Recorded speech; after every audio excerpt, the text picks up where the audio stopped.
Good luck.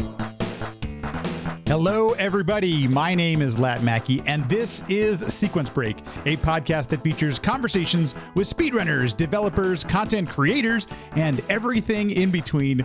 Super excited. This is episode 68, and we are going to take a deep dive into Mario Kart 8 with some of the best runners and also moderators of the leaderboards and the Discord and everything like that. First of all, let me introduce Amber CXC. How you doing, Amber? Hey, I'm doing good. I hope you're well. I'm doing great. I know you do you do some tournament organizing? Marathon organizing? You do a bunch of stuff for the speedrunning community. So I helped organize speedruns for Trans Liberation last year. Although I'm not sure if I'm kind of busy with being the admin for the speedrunning Discord for Mario Kart right now. But I'm also on staff for Calithon as well, despite living in the upper Midwest. Hey, makes sense. I can understand that. And then I did volunteer work for them a lot, and eventually I joined on.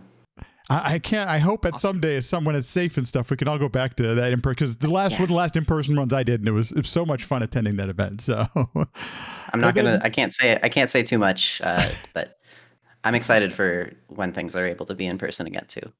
There we go. I just like hearing that. That's enough to get me excited. So, and then also Pianist 15. Pianist is leader of and also a moderator at the Discord and the leaderboards. Speedrunner extraordinaire. As Pianist, how you doing? Thank you so much for being here. Good. How are you? I am doing great. Happy to be here. So are better at the game than me. What? Okay, we're gonna get into all that. This is great. We'll be talking about it a lot. Yeah. I got to tell you, what gave me the thought about this was a little bit of a bandwagon thing. So I just want to be truthful with everyone that with the release and the announcement of the new expansion tracks that are coming out for Deluxe, I'm like, oh my gosh, we have to talk about Makes this. Sense. Yeah. But that being said, go ahead, Pianist. No, I was just going to say that we're very hyped too. So glad that everyone else is. It's literally the first thing I went to. I'm like, okay, I want to check out what are the speedrunners tweeting about Mario Kart 8 Deluxe tracks. That's what I wanted. So I can't help it. Yeah, I streamed the direct when it was announced, and I kept streaming afterwards too, because that was that was the second to last thing announced. They announced Xenoblade Chronicles 3 or something like that. I don't pay attention to JRPGs. You can tell by my reaction to it. There were I don't know 20 or 30 people watching at the time, and then 60 after the direct ended, because everybody was just coming into my stream and was just what do you think? What do you want to know? What's going on? What are your thoughts? I was I was losing my mind. I was honestly I barely even saw the Xenoblade announcement. Yep. And then I was in class for a lot of that day, so I got home and I looked at Discord and I had 20 pings and everyone was freaking out. I'm like, wait, what the heck just happened? That's fun. So awesome. Well, thank you both for taking the time, because I think one of the things I mentioned this to Pianist before we started, and that is that Mario Kart 8 is probably one of the newest games that I've actually taken a look at for the podcast, but there's something about this game that is nostalgic. It feels so and maybe it's the series itself, but I guess let's start with this. And Amber, I'll start with you. How did you end up as a Mario Kart 8 speedrunner? What's your history of gaming before that? Were you a fan of the series? Tell us a little bit about how you got started with this. Sure. I've told part of the story before, but I guess I can go through a little bit before then too. So I've always been a gamer. My dad also was a gamer, and so I grew up with a Snes. And then I played some PC games early growing up, and GameCube. I played a ton of Double Dash, and I played a ton of Mario Kart Wii just as a kid growing up. But then with speedrunning, I kind of got into speedrunning around the same time Mario Kart 8 kind of came out, because I had played Bastion by Supergiant Games. Yeah. Great game. I think it's my favorite game of all time. Hades might be number one now. Not sure. Another Supergiant game, but another, yeah. Yeah. Awesome. We can go into that more towards the end of it after we're done talking about Mario Kart.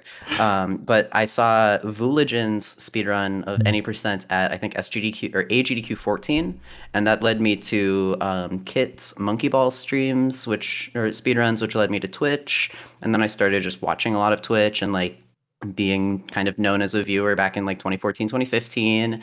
And then I decided that I wanted to start streaming and I wanted to start speedrunning, and I chose Super Mario Galaxy.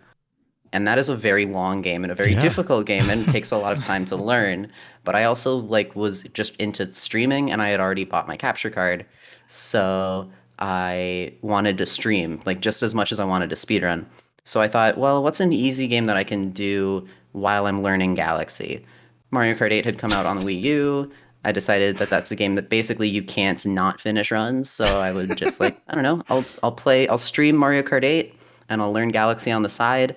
And I learned to up through Fountain, which is like the second area. It's like less than an hour through the run, and I just never did. I just kept learning, kept playing Mario Kart for the next 5.5, 6 years.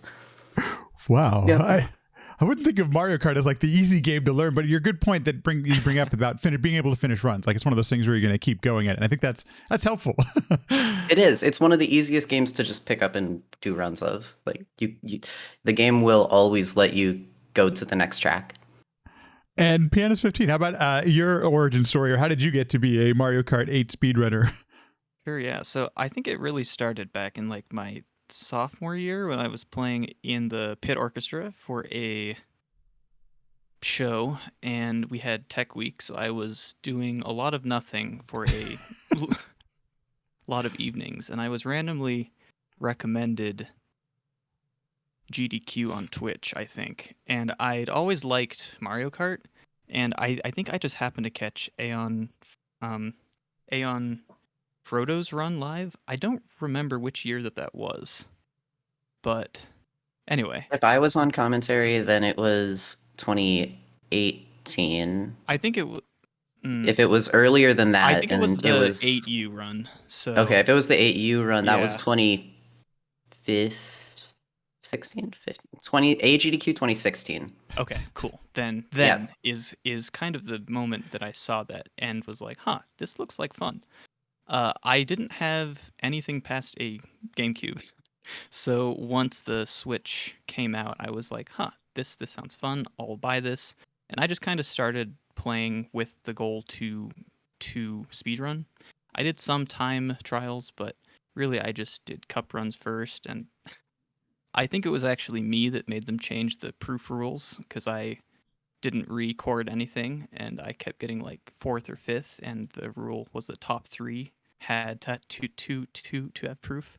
So eventually I was getting up to like the top 3 of cup runs, and then I just for a while you were recording off of like handheld mode from your phone. You were doing phone recordings of handheld mode. Yep. I remember this. Yeah, I made like a phone stand out of K'Nex, the like kids toys. Oh my god! I was actually very proud of. That's incredible. Holy shit! Great. I didn't know that. Yeah, yep. The proof requirements made me do that, which was good, because eventually then I got a capture card. I started streaming like my freshman year of college. Yeah. Yeah. Like the summoning salt. It's like the summoning salt moment in the Wii Sports video. Where it's like, pianist got a capture card. Yeah, totally. And then suddenly the game changed. Yeah, but yeah, I've just kind of been like a present since the start. Like I wasn't always good, but I've been improving. You were pretty much steadily. Well, I was always like okay, but it took me a while to get to a point where I felt like I was a contender for records, but yeah, sure. Since then I've just kind of tried to hover around the top and stay with all of the new advancements and people that come in who are very good. But I'm like kind of me. I'm a little bit below that, but I've been sticking with it forever. So yeah, I'm proof that you don't have to be a teenager with no life to be good at the game. Oh, calm down. No, I'm just kidding. No, I'm not calling pianist a teenager with no life. I'm calling anymore. No, you're not. I'm calling all the time trialers teenagers with no life. Oh, dang. Well, okay. So here's, I do want to, you mentioned on something that I think is kind of important, and that's, I'm sure as speedrunners, you get asked this all the time, hey, I want to get into speedrunning. What should I do? How do I try? And using just whatever you have, I think is such like an important aspect of that. Like, hey, I had a cell phone, I had a Switch, or I had a Wii U, whatever it takes to just just try it out. And I really good point about that. Totally. So let's first start, I guess, with how the community of speedrunners come together to make this thing happen. Because one of the things that kind of strikes me right away when I load up a Mario Kart 8 game is all the different modes you can play it, all the different characters, all the different tracks. I mean, especially when the first game came around, how the heck is it decided what the speedrunning categories are going to be? How is that kind of thing come about? And I'm not sure who to throw this at, but Yeah, I think Amber might be better because I wasn't here for like the formative years of the Wii U game, but Yeah, I also actually wasn't. I was not a top runner whatsoever in the 8U era. Like I wasn't good at that point in time, and I joined after like the community had already started to be developed and the rule set had already been kind of figured out. There were several runners from 8U that switched over to 8 Deluxe, but a fair number of them left, and I don't know, like the I didn't join the moderation team until a couple years into Deluxe existing, and then I literally just joined. I picked up admin privileges and we added a bunch more moderators with the booster course pass announcement. So that's been like during this whole move, like I moved apartments, like yeah, been a like couple busy weeks for you. yeah, and we're still not done. I have to make a few more server changes, add a couple more things. I've got my work cut out for me. Picking up additional responsibilities at the same time as moving apartments was a thing. But with the formation of stuff, the rule set, I think the best way I could describe it is that the community has always tried to be inclusive of people who can't necessarily afford gear, right? Like this is the best selling game on the Switch. It was one of, if not the best selling game on the Wii U as well. So there's probably a lot of people who just have the game and the console and maybe don't even have a computer or don't even have a capture card, or do have a computer but don't have a capture card, or just lack the ability to stream but maybe can upload a YouTube video from their phone or something like that. And so like the proof requirements for runs has always been fairly like lenient. Like you don't have to have video proof for runs until, so in the Wii U era, it was like only the top 5 required video proof, or maybe even top 3. I don't actually remember. I think it's top 5, but Top 5 now for sure. yeah, true. On Switch for a while it was top 5, and now we have like a specific time threshold that you have to meet to require video proof. But any people who are just kind of wanting to pick up the game and give it a shot are going to be a little bit slower than that, most likely, given just like what we've seen at least. And so yeah, we try to make things accessible. I think that as strats have been more developed, as the game has aged and things have gotten more optimized, we've started to change the timing requirements to kind of reflect that. So the loading discrepancies between having a digital copy, having a cartridge copy, and just different switches loading things faster than other switches, like it's a fairly inconsistent console, not gonna lie. It's a huge pain. Yeah. Yeah, we've managed to build frame checker tools that help us, despite the fact that the versus mode of this game doesn't have an in-game timer. Like there's been a lot of development there. Which is the worst change that they made from Wii U. Super sucks. It's so strange. I don't know why they took it out. It makes their life so Yeah. much harder. Anyway. Can I interrupt for just 1 second? When you mention inconsistencies in the console, are you talking like frame rates and things like that? Like you actually get different performances? No, just load times. Load time. So Gotcha, okay. As an example, from pressing OK to loading into the first track, in my experience, I've had it load in 9 seconds. I've had it load in 11 seconds. Oh, no. Yeah. And that's just the first track. Wow. Oh, jeez. Yeah. So generally over the course of the full game run, loading times are fairly consistent within like individual switches. But it's still like up to like 7, 10 definitely seconds of had difference. runs which like I was thankfully keeping track of the in game time, because I was like 20 seconds slower than my RTA time, but then the Wow. the auto splitter was able to keep up and tell me that actually this was a personal best, which I don't know. Yeah, I haven't implemented the auto splitter yet, but yeah, I have to use the auto splitter myself pretty soon here. I'm getting to that point. We haven't timed all of these runs with in-game time yet, but eventually we'll be doing it to the point where like even our like 4-track cup runs are timed with in-game time. Just as an example with Switch discrepancy with loading, I recently got the Triforce Cup world record by like half a second or maybe a second and a half. I don't exactly remember exactly how much it was, but my loading times were 2 seconds faster. And so I actually had the second place in game time, but record real Fake time. record. Yeah, it was a fake record, but then eventually Alpha ended up just beating the real time as well. I have to beat it again. We'll see. More grinding. More grinding to do. There's Always more grinding. That's the other thing about this game. There's so much to do. There's always more to improve. There's a lot of I could talk about categories. this game forever. Good. We've got time. So this is okay. This is actually super helpful. So I think it just gives us kind of like this baseline to understand at least some of the how we just go about getting a run on. One of the things that kind of struck me right away when I was checking out the leaderboards was that there's this really diverse mix of some folks who have streamed their runs, some who are recording them, a lot of YouTube videos, and interestingly that struck me because nowadays I primarily I'm a retro 8-bit 16-bit platformer, those kind of things, and most of us are streaming it. It's like and I'm glad that this had such a, I think by nature and just what you just described, like it's kind of more inclusive to be a little more understanding of what people, not everyone has a capture card, not everyone can do those kind of things, and I think that's kind of cool to see a diversity like that on the leaderboard. we want to be allowing of that, but then also like once we get to the top times, we do still want to be like thorough and make sure that like records are legitimate and stuff. And I think we've actually been going through a little bit of stuff with Switch, that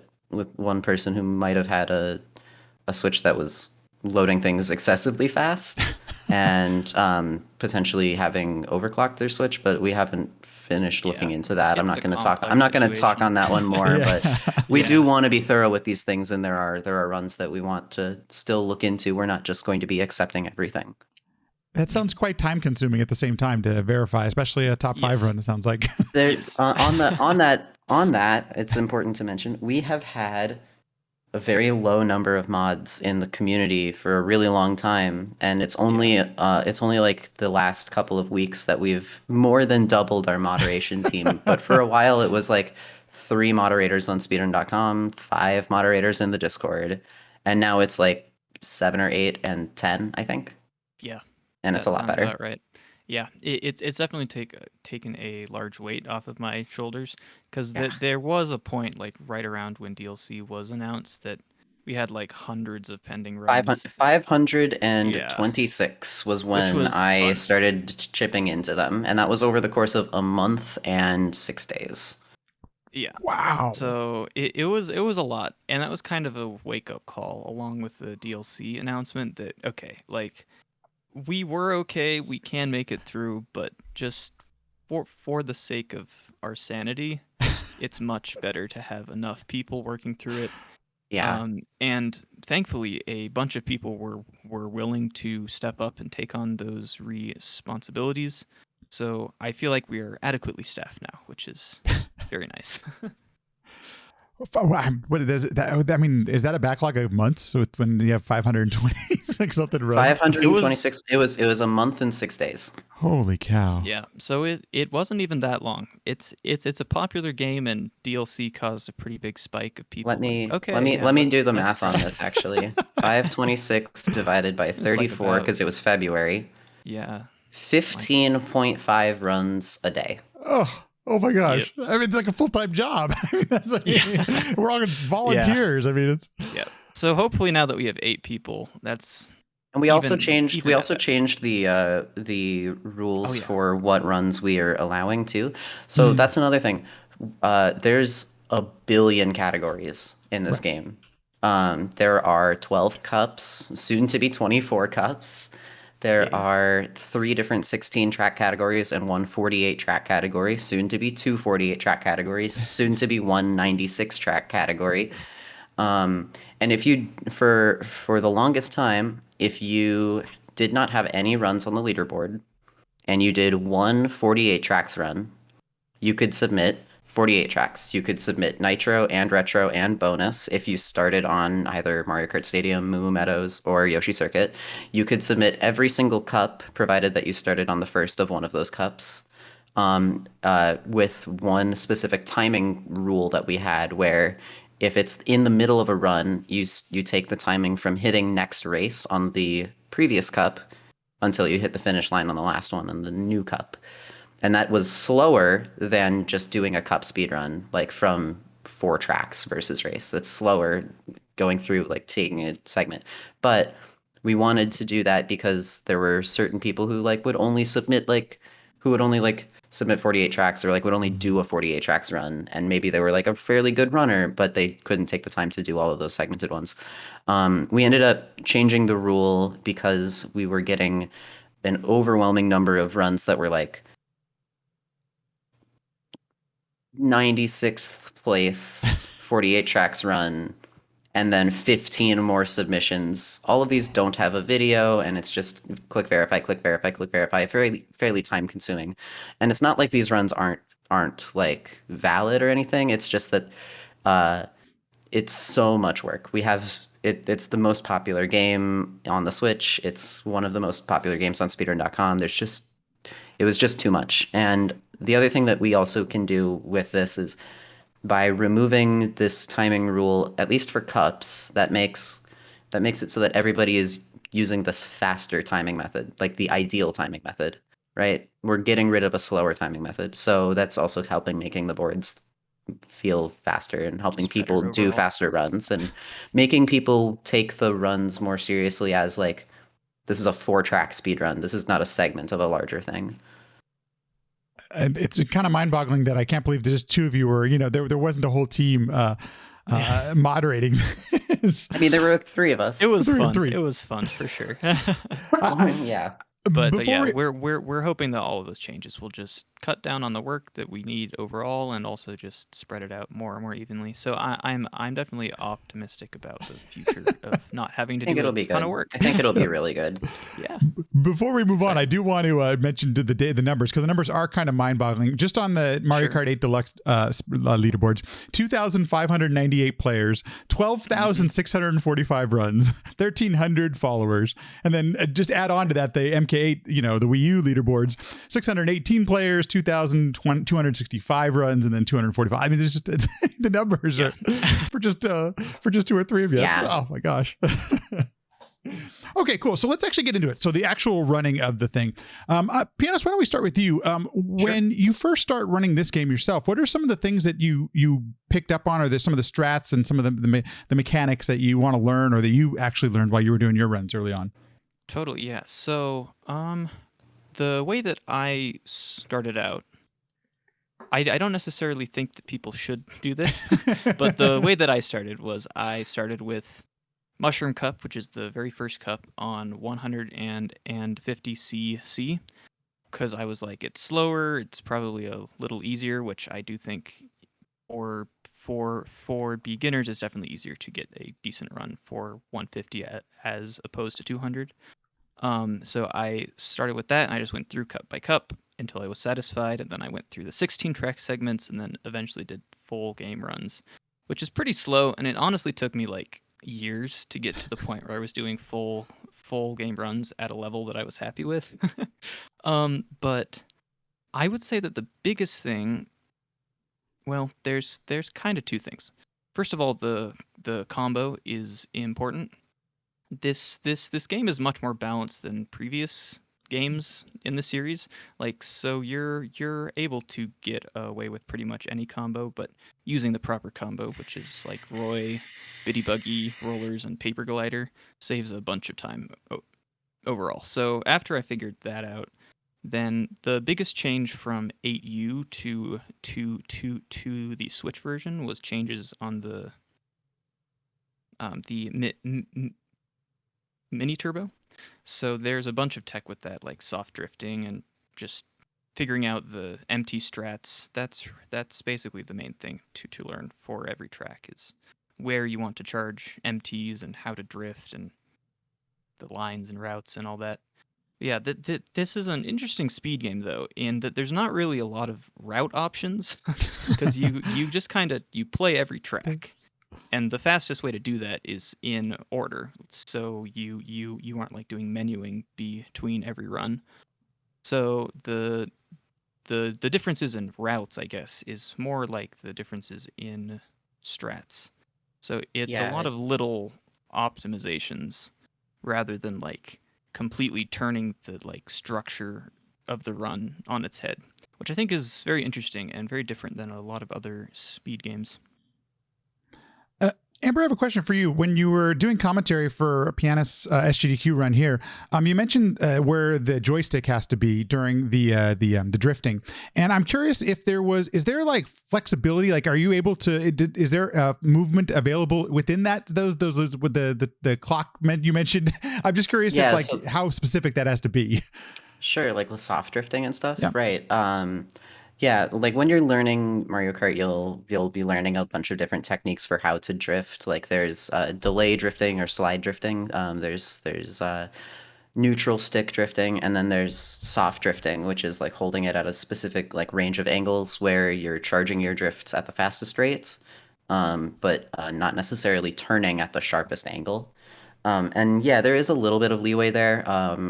Vike, who is another speedrunner and a community leader more on the competitive side of things, he has written a really, really good guide to drifting that shows a lot of the intricacies of like those sorts of control stick angles and stuff. And there's a link to that both in the Discord and on speedrun.com as well, I think. Great stuff, and I will link to it. There's a ton of resources on the leaderboard. I got to be honest. You guys have a whole bunch of links, and I'll link to them because I think it's helpful. Just in full disclosure, I'm very much a casual player of this, but some of this stuff is really fun to just kind of learn and pick up, and some of the drifting techniques Totally. specifically, because it feels like it impacts the speed quite a bit, even if you're racing Definitely. against your friends or whatever. Yeah. Yeah, knowing the proper strats saves a lot of time, even if you have like decent lines. Doing the proper strats and chaining the MTs together properly, which is the mini most turbos. important. Sorry, Mini turbos. Yeah. MTs. Yeah, is very impactful on your overall time. Yeah, so there's a lot of knowledge. Yeah. I guess let's start with this.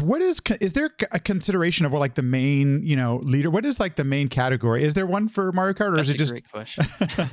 I would say that the kind of the full game run of all 48 tracks is kind of the main thing, and I would also say that runs without items are generally considered to be more competitive because it's less reliant on RNG and more just on pure driving.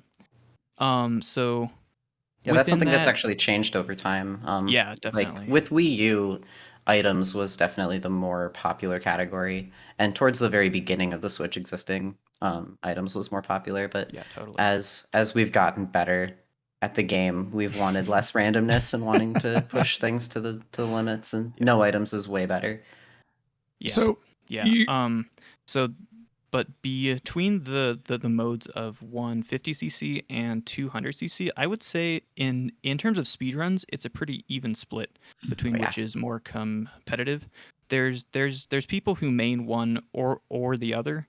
I would say I'm one of the few people who actually knows both very well. But overall, it's kind of interesting too, because there's this whole other world of online competitive play, which is mainly 150 Oh, interesting. cc. Yeah. So a lot of the top runners there are people that come from that world and do a single speed run and get a really, really great time and then never do anything again, which is kind of an interesting spot to find ourselves in. Because the best players of this game aren't necessarily the ones who are doing the speedruns. There's lots of other different modes that people can play that can also let them be very, very good. Yeah, I would say it's a little frustrating sometimes, knowing that even though I might have a time that's like top 10 on our leaderboards, it's actually like maybe top 100, and I actually just can't know And like there's so many time trialers who are just never going to submit to speedrun.com. There's so many competitive players who are just never going to do that, who are never going to come over and do runs. And I know that they are like at the same skill level as me or better than me, or just like could get a record, or just like could place really well on the times, and like people could study off of them. And like it makes me sad that it feels like a lot of other sides of the Mario Kart 8 community don't necessarily take speedrunning to the same degree of seriousness, mostly just because of like the time investment, it feels like speedrunning is not, I mean, it takes a very long time compared to time trials. Like you can't necessarily reset quite as easily, and resetting is a bigger time investment. And that's all really frustrating necessarily if you're a time trialer. I do hope that more time trialers will do more runs, and we've been seeing more time trialers do more runs recently, but which has been awesome. Yeah. it has been happening. I think that there's still I don't know. I think that there's still maybe a ways to go there, but I hope to see more really good runners doing more speedruns and taking it a little bit more seriously on that side, and seeing it as a little bit more legit.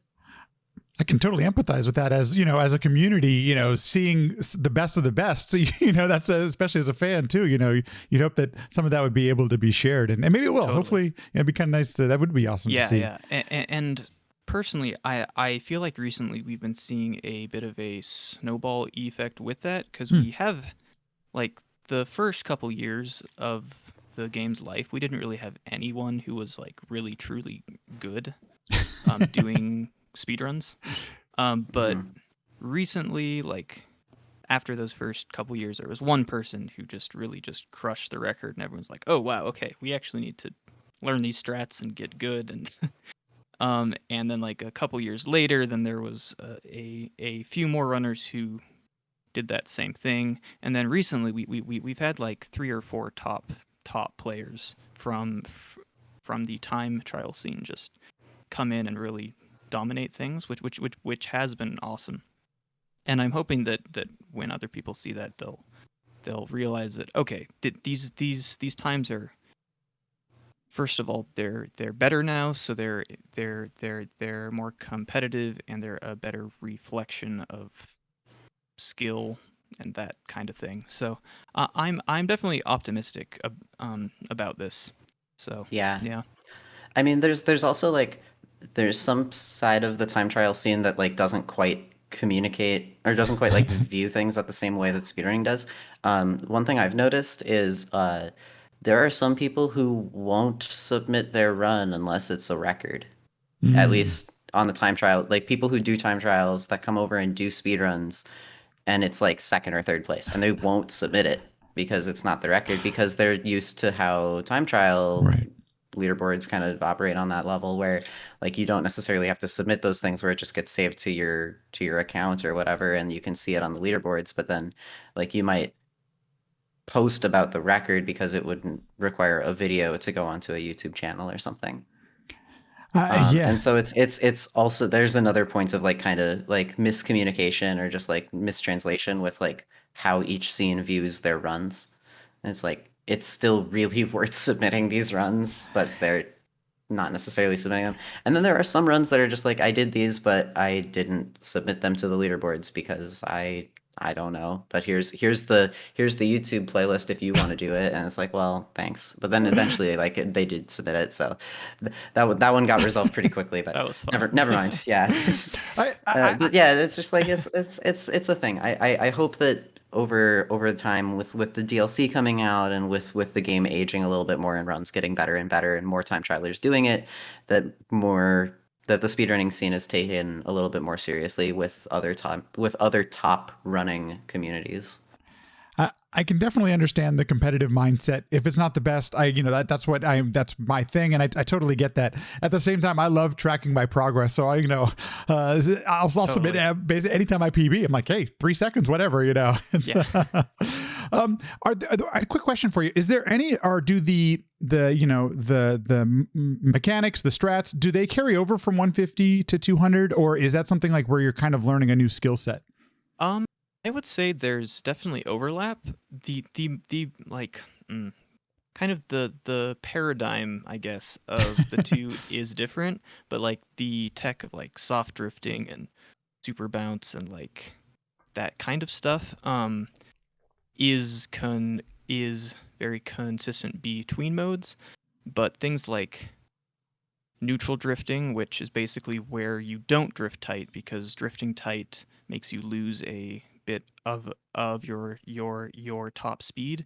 That matters a ton on 200cc, whereas it barely affects anything on 150. So there's kind of like different mindsets that you kind of have to get into, and the strats are definitely different. It's a whole different set of knowledge. But overall, being good at one will definitely help you be good at the other if you do choose to learn it. So that's actually kind of helpful and good to know that one of the things that I struck me about Mario Kart and any Mario Kart game is that it's pretty easy to pick up and play casually. Like almost anybody can play it. But then figuring out those little details that do actually improve your ability to play the game. One of the things I noticed, especially from the SGDQ runs, were some of the routing around corners and taking some really tight paths and things like that.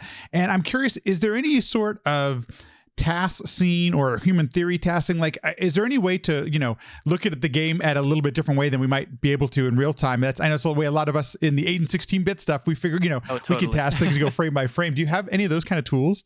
To the best of my knowledge, there are not task tools for either one, unfortunately. I believe that for Switch, it's getting there. I think that because the Wii U was not very popular, to be honest, there hasn't been a lot of work overall to make task tools for it, but I know that for Super Mario Odyssey there are task tools, which makes me assume that it is possible for this game too. We just haven't. But I haven't seen it, and I don't think anyone's really put much effort into it. But I would love to see that. There's some like, there's actually some like really weird low tricks and random things that I've done that I'm like, wow, I will never do that again. But if a task could do that, that would be really cool, and maybe it could save a little bit of time. Right. So, to my knowledge, there isn't anything yet, but I'm definitely hoping that it'll get there soon. And I'm definitely excited to see that once it does happen. For time trials, there is a Google Sheets, which keeps track of the best known splits and best known paces, which is kind of closer to the like human theory kind of thing. But there isn't video of it, or that there's no like spliced compilations or things like that to my knowledge. And for speedruns, the sum of best is kind of the best that we've got so far. I really want to just quickly jump back to the question about the differences between 150 and 200 and if they translate between the two.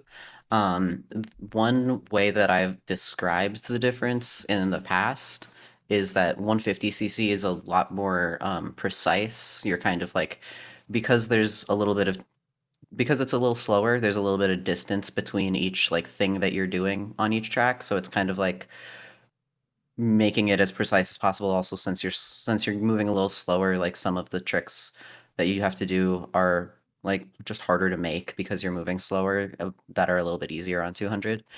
So it's kind of like making sure that each thing that you do is correct. Whereas with 200cc, you're going really fast and it's a lot more fluid, and you're kind of just making sure that you can chain everything into the next thing. There's not a lot of times where you're just driving in a straight line waiting for the next thing to happen on 200cc, where I think that happens a little bit more on 150. Although I don't run 150, but that's the interpretation I've given on my stream, and people seem to get it from that, and I think it's accurate. Yeah. I would say that with 150 having that slower speed means that you can take slightly tighter lines and get closer to walls because you have that reaction time is kind of doubled almost. It's like precision versus reaction is 150 versus 200. Totally. So I've done a fair amount now of watching of both of your runs and mostly the 48 track stuff. And I am curious, when you're watching it, it looks quite effortless, and it's tough to tell where some of these challenges really lie. I'm curious if the challenge, if there are tracks that are more difficult than the others, or is it? If you could please maybe hit on us some of those, because I'm always curious. Sure. You both make it look so easy when you're watching the run. So Go ahead, and I know it's not. I will. I'll take a couple in bonus tracks if you want to take a couple in Nitro. Oh, sure. Okay, so Snes Rainbow Road is a bonus. It's a track in the DLC section. It's in Triforce Cup. It's a retro track from Super Nintendo. A lot of people say it's like one of their like most difficult tracks casually playing because there are no railings. Once you start to learn how to drive a little bit better and can stay on the road consistently, the track is actually fairly easy until you start to pick it up at the even higher level, and then you're focusing on how the thwomps land at the same time every time, and it's a global cycle from when the track starts. And so suddenly hitting cycles matters, and being as precise as possible is mattering because you're not falling off. So it goes from being a really difficult track to being a really easy track to being a really difficult track again. Another one is Baby Park. Baby Park's a very fun and loved casual track, unless you have motion sickness, and then it's a despised casual track. First time I played, I thought I was going to throw up. It's reverse NASCAR. You just drive and you turn right and you turn right and you turn right funny, and you turn actually. right. And it's a very fun, chill, casual run. On 200cc, if you get hit by a computer at all because of the anti-grav collision and the way that anti-grav interacts with off-road, because you're driving fast enough, you can drive over every single off-road patch, which means 14 grass cuts. But if you get hit by a computer before a grass cut, you're going to lose all of your momentum when you're like doing the anti-grav spin and you hit the off-road, and then suddenly it's terrible. So it's like when you're playing it at the highest level, this easy track becomes really difficult. And that's the thing that happens a fair bit, honestly. But then like easier tracks like Excitebike Arena is pretty much the same every time. I mean, the ramps are in different orders every time, and you have to kind of like know what to do on each one of the ramps, but it's a very simple track as far as like what you're doing. Yoshi Circuit is deceptively difficult. Ice Ice Outpost is really easy until you start to do the skip. Big Blue looks terrifying, but it's actually pretty chill. Pianist, if you want to talk about some sure. nitros. Yeah. I would say definitely that there's definitely harder courses versus easy courses. I mean, with the nitro tracks, which is the Mushroom Cup, Flower Cup, Star Cup, and Special Cup, it's deliberately made so that the Mushroom Cup tracks are easier, and it gets harder and harder through Special Cup, which you can probably tell if you play through. I think Bone Dry Special Cup Dunes is. or I think Special is the Bowser hardest cup in the Castle. game. Oh yeah. It's really hard. But I think there's bonus is harder overall. Yeah. I would say so. Yeah. So I guess we haven't really clarified the 16 track groupings yet, but Nitro is, as I said, like the new tracks to the game. And then the retros are the Shell Cup, the Banana Cup, Leaf Cup, and Lightning Cup, which are remade tracks from older games. And then bonus was the DLC in the 8U game, and that's a mix of nitros and retros in the Egg Cup, Triforce Cup, Crossing Cup, and Bell Cup. So anyway, nitros is my favorite, and it always kind of has been because it's a very consistent group of tracks overall. Anyway, but yeah, so I would say that courses like Sweet Sweet Canyon and Water Park, like even at the highest level, you're just kind of driving, and there's not a whole lot of difficult stuff. But then once you get to courses like Bone Dry Dunes, where there's a lot of weird contours that can give you air, and Bowser's Castle, where there's really difficult global cycles to keep track of and make, even at the highest level or at a beginner level, they're definitely much harder than the earlier courses there. So yeah, and ultimately, I would say it really comes down to the runner. If you practiced a course a lot and you know the strats and you're used to it, then it'll always be easier. But yeah, there's also tracks that just have more tech to them. Yeah, practice is really important. Like bonus tracks is probably the hardest of the 16 track categories, but it's also the one that I've played the most, and it's the one that I've like more or less kind of specialized into.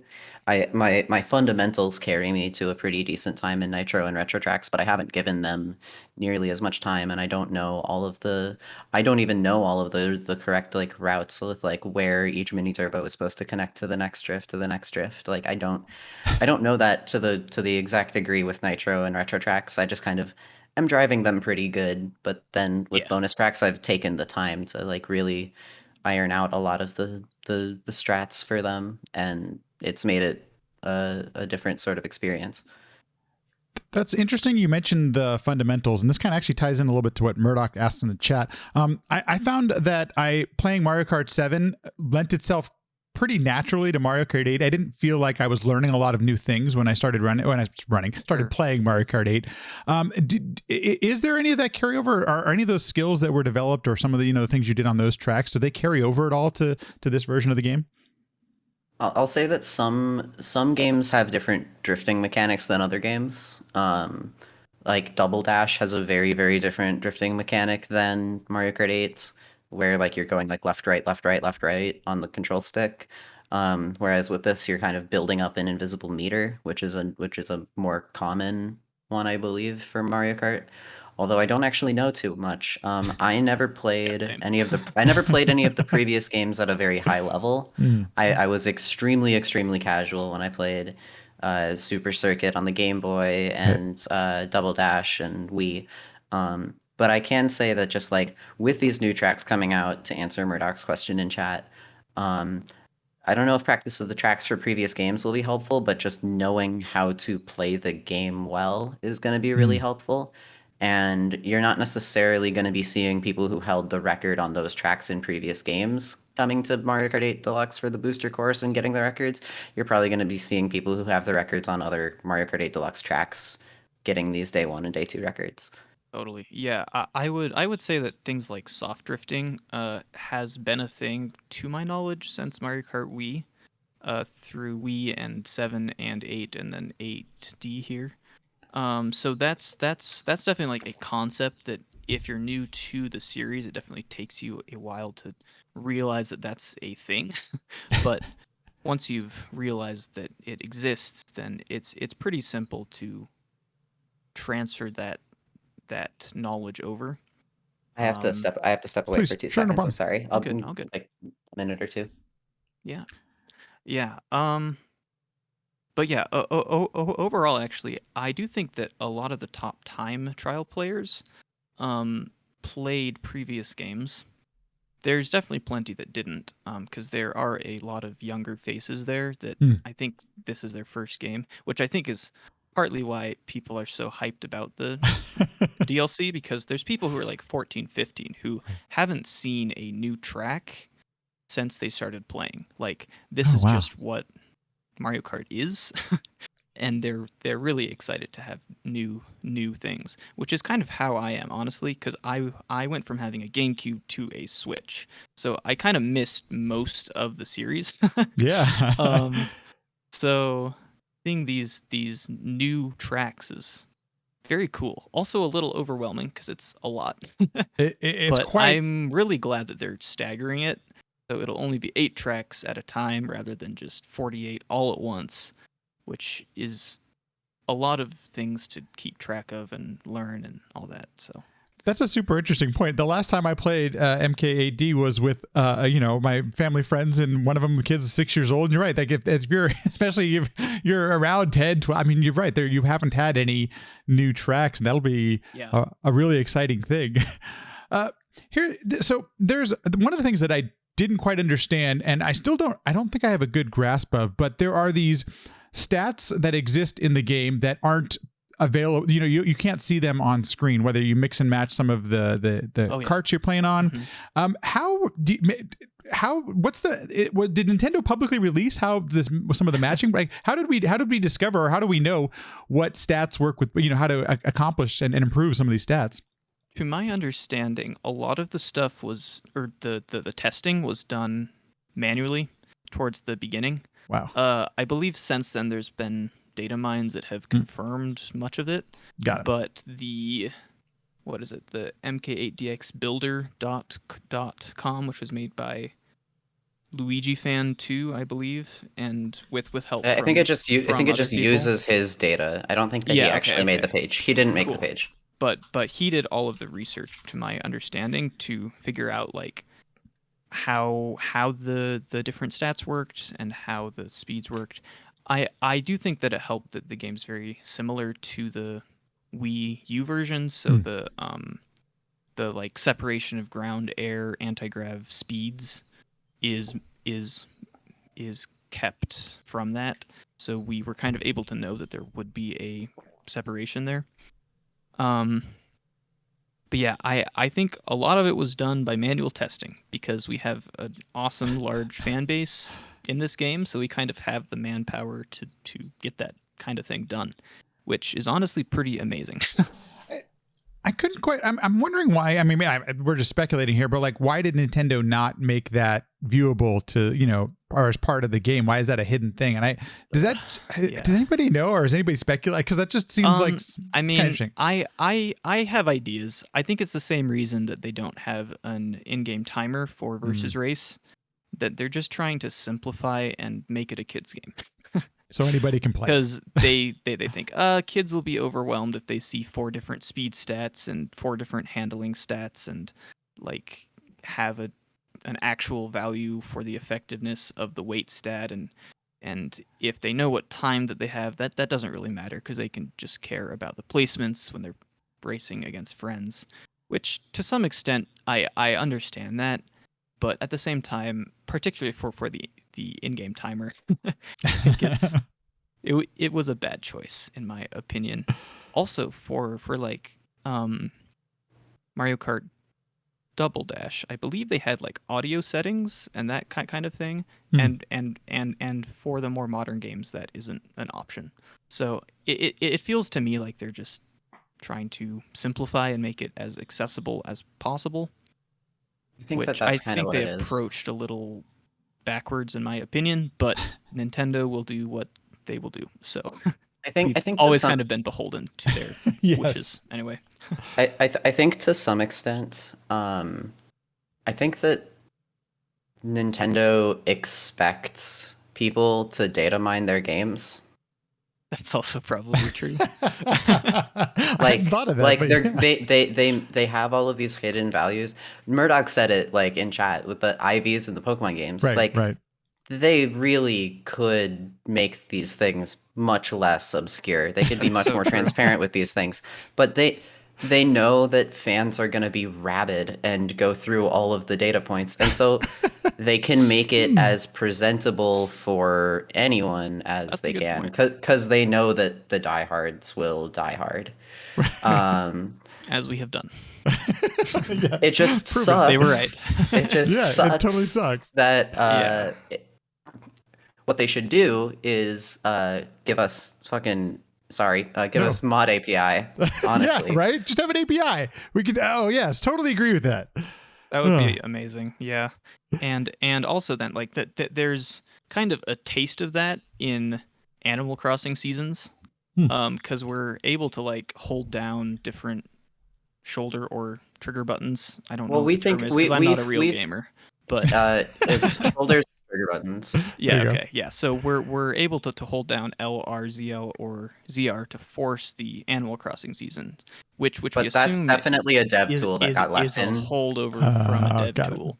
So, but it just never really got commented on. So then they never patched it out. But then, but it's really nice for speedruns, and I think that if we were able to control track RNG like that, it would be a game changer, honestly.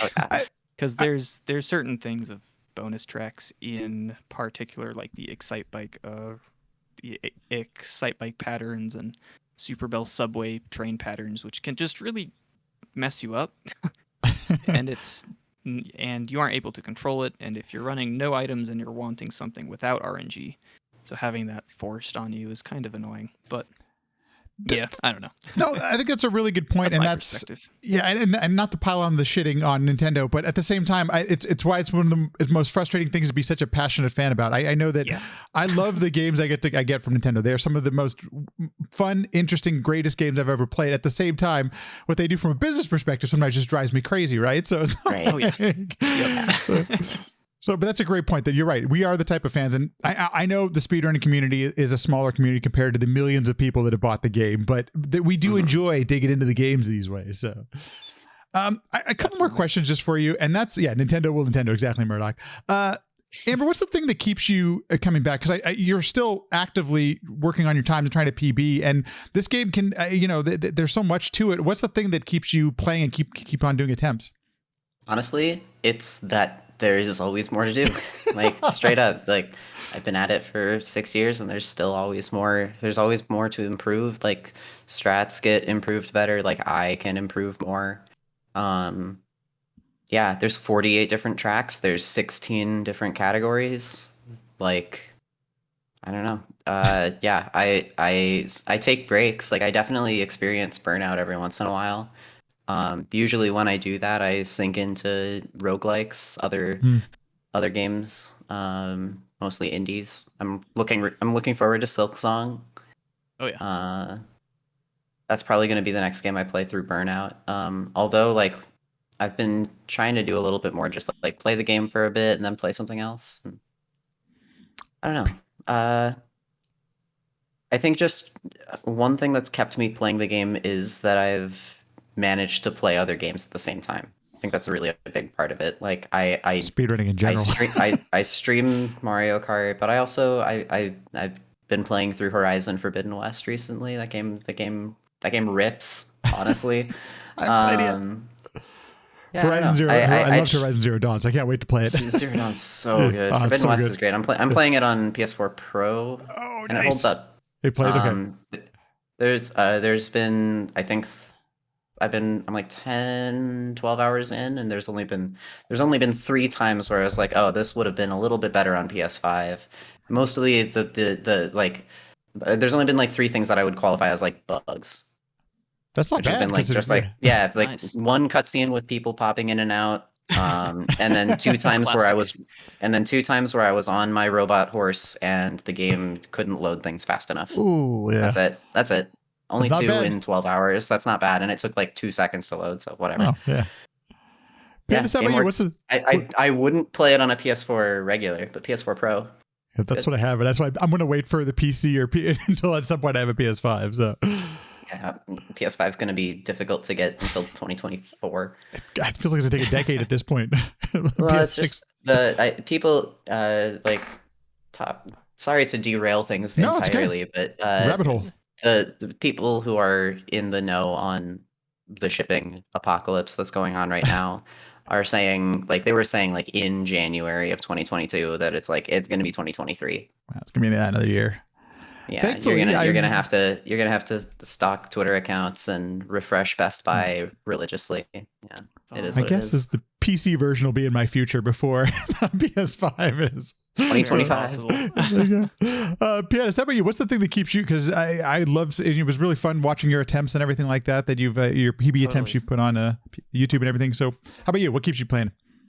I would say that again, just the sheer number of things that you can do and the ways that you can play. I think that I'm a bit more diverse than Amber in terms of like I also play online play a bit, whereas Amber I know is not a big fan of that, which makes total sense. I don't play with items at all. Yeah, RNG is fun, but with that said, yeah, like having a competitive team that I can just hang out with and do 6v6 wars is kind of a very different thing from speedruns. And I think it keeps me enjoying things and spending time with friends as I play. I would say that speedruns are still my favorite way to play and definitely the thing I've spent the most effort and time on. But even within the speedruns, yeah, doing the different 200cc categories or 150cc, and I've dabbled with items, so that's kind of doubles the number of things. even though again it's not quite as satisfying. Excuse me. But it's something else that you can do if you want to grind for that RNG and have that kind of consistency to push through the pain. Then there's that as well. So I think it's just a really nice game that appeals to a lot of different ways of playing it. So, Okay. Absolutely. You touched upon this, and now I got to ask. So Amber, do you ever play with friends or anything like that? Is that just not something that appeals to you? Okay. God, no, absolutely not. You know that meme about the one person who's really good at Guitar Hero, who like you're all at a house party and somebody busts out Guitar Hero, and then one person is an expert and everybody else is on medium. Yes.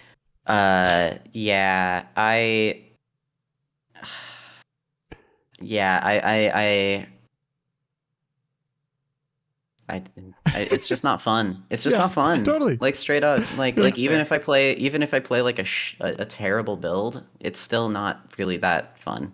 Yeah. P.S. I was going to ask you. So you mentioned a little bit. Do you ever play then? With others that are different skill levels? I can't imagine that it's even like. Is it when you play like stuff like that? Yeah, is it even fun? Yeah. So there's a couple different ways to like play online with friends. There's the worldwides, which is kind of the built-in thing. There's Yeah, also I guess like a I have 200cc. done that. I'll do worldwides because they're 150cc, and I'm if I'm playing with like. I'll play with like my partner or like my little sister or something like that. Yeah, but very rarely. Which is an awesome built-in feature, just to have that option. Yeah, but worldwides aren't really a very competitive thing because it's like random stuff. There's Discord servers called like Lounge for 150cc and for 200cc, which is kind of organized competitive play. And that's more like FFA stuff, like free for all and 2v2v2v2v2v2. Oh, cool. And so that's a different way. And generally in there, you're matched in rooms with people of your same level. And then there's also like clan wars, which are 6 versus 6 matches, which I think are the most fun because you get to have just a bunch of different competitive layers of talking with other people and coordinating things and team play and that kind of stuff. And with that also, it's you're generally playing with people who are about your same level and playing against people who are about your same level. If you're playing against people who are way better or way worse, it's just not much of a competition. So it generally isn't very fun. I want to chime in and say that even though I don't play in the competitive scene, and even though I continuously say that like I don't find items very fun at all, that I still think that they're completely legitimate ways to play and that they're completely valid. And I don't find them very fun, and I'd rather play the game at a high level in other aspects. That's the awesome thing about this game. Yeah. Yes. Like there are time trialers who don't do competitive. There are competitive players who don't do time trials. There are speedrunners who do none. There are people who do some combination of all three. Hey, that's me. I can't think of very many games that have as many ways to play it as this game does. I mean, it's kind of unreal when you start listing off all these different ways. Right. That's quite the comparison. But First time I ever heard anybody compare Mario Kart 8 to Fortnite. So many different ways to play. I think that's about the only thing. I guess. Well, first of all, thank you so much for taking the time to talk about this because I'm endlessly fascinated. Amber, I lurk your stream all the time just because I enjoy watching the attempts and the things like that. And it's sweet. Thank you. But I've really dived into the leaderboards, and part of it was for research for this podcast. But the second time, there's been a lot of people have different approaches, and even though they're using some of the same tech and things like that, they might have a different approach to what they're doing and things like that. And it's been really interesting and fun to kind of see this game blow up into what it is and what it's apparently about to be. There could be a resurgence here, and not resurgence, but an explosion of even more runners at this point. So, yeah, best is yet to come. I think anyway. Yeah, I'm excited for the booster course pass. It's going to be really, really cool. Any course you're looking forward to specifically, or? I mean, out of stuff that's been announced already, okay. So we got to have a conversation about Mario Kart Tour. Okay. Is there a version on the phone that I've never played the Mario Kart Tour, but I know it's available. Oh, really? Yeah. Yeah. It is. Mario Kart. Mario Kart Tour is a gacha game. It is absolutely designed to take your money. Slot machine. It is a Nintendo game. I mean, same as Fire Emblem Heroes. That game is also a Nintendo game that is designed to take your money. Same, it's a gacha game. It's a lot of people consider it to be a great one, and a lot of people do enjoy Tour.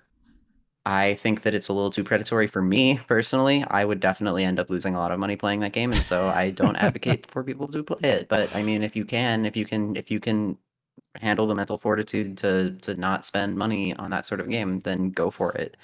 Nintendo clearly sees it as Mario Kart 9 because they're adding tracks from Tour into 8 Deluxe. And honestly, I'm never going to play Tour, so I'm genuinely excited for these new tracks because they are new to me. Yeah, same. I- Yeah, personally, I'm excited for the Ninja Hideaway, which I think is from Tor. I've briefly played Tor, but not enough to really know the tracks very well, and that just looks like it's super fun. Chaka Mountain 2 looks like the driving is just going to be very clean and fit this game very well. But I would like, yeah, we'll see. after you. Yeah. I would like to see Maple Treeway from Mario Kart Wii. I'd like to Wario Coliseum is my top pick that I hope they. from Double Dash. Yeah, because Or yeah, it's never been remade, and it is an awesome track, I think. yeah, that track is So, really cool. The thing that I hope it seems like I mean people commented on the graphics of the new ones, the textures being a little bit lower resolution. And I think there's been some other footage of it where it's a little bit higher resolution, and it seems like they're working on that in particular. A lot of people want to see DK Summit, and that would be cool too. I really don't want to see Oh. DK Summit, and the reason why I have a legitimate reason why. Okay. I have a legitimate reason why I want to ruin everyone's day. It's because Mario Kart Wii adds a couple of different mechanics to the game, and one of them is this thing that is colloquially called zippers. It's the half pipe mechanic. Okay. You might remember like being able to drive up on the thing and do a trick and then come back down.